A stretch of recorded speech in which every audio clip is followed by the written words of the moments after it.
তোমরা যারা উপবৃত্তি অর্থাৎ মাধ্যমিক, প্রাথমিক, এরপর হচ্ছে উচ্চ মাধ্যমিক সহ অনার্সে যারা পড়াশোনা করতেছো, হিউজ পরিমাণ তোমরা উপবৃত্তি পাইবা ভাইয়া। এই বছর তোমাদের যেমনটা উপবৃত্তি বাড়িয়েছে তেমনটা উপবৃত্তির সংখ্যাটাও বৃদ্ধি করছে। দেখো, তোমাদেরকে প্রথমে বলবো যে ভাইয়া উপবৃত্তিটা আসলে কখন পায়, কারা পায়, আমি তো জীবনে উপবৃত্তি পাই নাই, এই ধরনের বহু প্রশ্ন বা বহু কমেন্ট তোমরা করবা।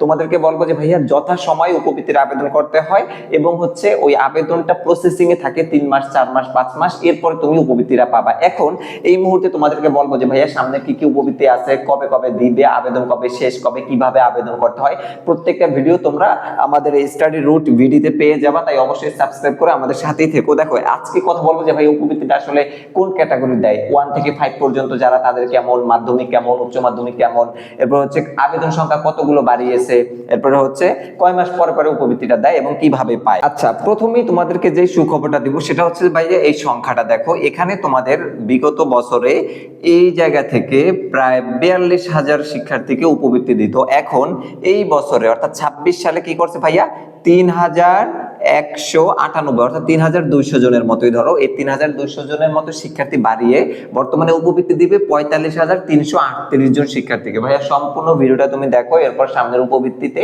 তুমিও পাবা, জাস্ট আমাদের সাথে থেকো সাবস্ক্রাইব করে।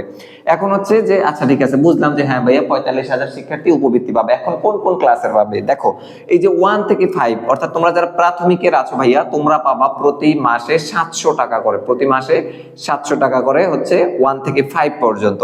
এরপরে যারা 6 থেকে 10 পর্যন্ত আসো, তোমরা পাবা মাসে 800 টাকা করে অর্থাৎ মাধ্যমিকে। আর যারা উচ্চ মাধ্যমিকে আসো, ইন্টার লেভেল বা এসএসসি, যেটা হচ্ছে তোমরা পাবা মাসে 1000 টাকা করে, এটা হচ্ছে তোমরা পাবা। আর যারা এর উপরে আছে অর্থাৎ অনার্স ডিগ্রিতে যারা আছে, তারা হচ্ছে 1200 টাকা করে পাবে প্রতি 6 মাস পর পর। এটা কিন্তু এটা হচ্ছে মান্থলি দিবে তোমাদেরকে, আর উপবৃত্তিটা দিবে ভাইয়া 6 মাস পর পর, অর্থাৎ 1 জুলাই থেকে ডিসেম্বর, আর একটা হচ্ছে জানুয়ারি থেকে জুনের 31 তারিখ পর্যন্ত। ওদের মাসটা এইভাবে হিসাব করে, অর্থাৎ জানুয়ারি থেকে হচ্ছে জুন পর্যন্ত একটা মাস, মানে একটা বছর ধরে, বছরের অর্ধাংশ।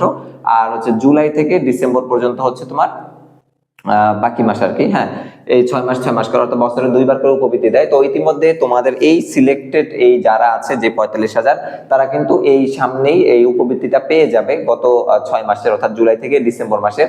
এরপরে কিন্তু আবার আবেদন শুরু হবে, সামনে তোমাদের কয়েক ক্যাটাগরির আবেদন হবে ভাইয়া। তোমরা জাস্ট আমাদের সাথে থাকলে সকল কিছুর বৃত্তির সুবিধাগুলো পেয়ে যাবা এবং এসএসসি, এইচএসসি, দাখিল, আলিম সকল তথ্যগুলো আমাদের এখান থেকে পাবা। আর তোমাদেরকে বলে রাখি, আমরা টেলিগ্রামে তোমাদেরকে নিয়মিত একদম, যারা এইচএসসি তে আসো আমাদের ভিডিওতে যদি থাকো, তোমাদের কন্টিনিউ ক্লাস হচ্ছে একদম এইচএসসি 26-27 পর্যন্ত তোমাদের নিয়ে। তোমরা অবশ্যই এই ভিডিওর কমেন্ট বক্সে দেখবা যে একটা লিংক আছে, সেখান থেকে আমাদের সাথে টেলিগ্রামে যুক্ত হয়ে যাও। লিংকে ক্লিক করলে আমাদের টেলিগ্রামে নিয়ে আসবে তোমাদেরকে। সেখানে তোমাদের বিভিন্ন সাজেশন, দিক নির্দেশনা, পরীক্ষার বিভিন্ন প্রশ্ন, এরপর এমসিকিউ সকল কিছু আমরা দিয়ে থাকবো। তাই অবশ্যই সেখান থেকে আমাদের সাথেও যুক্ত হয়ে যাও। আর যারা চ্যানেলে নতুন আসছো ভাইয়া, আমাদের সাবস্ক্রাইব করে রাখিও, কেননা পরবর্তী সকল আপডেটগুলো নিয়মিত তোমরা এখান থেকেই পেয়ে যাবে। তোমাদের জন্য অনেক অনেক শুভকামনা রইল ভাইয়া। আল্লাহ হাফেজ।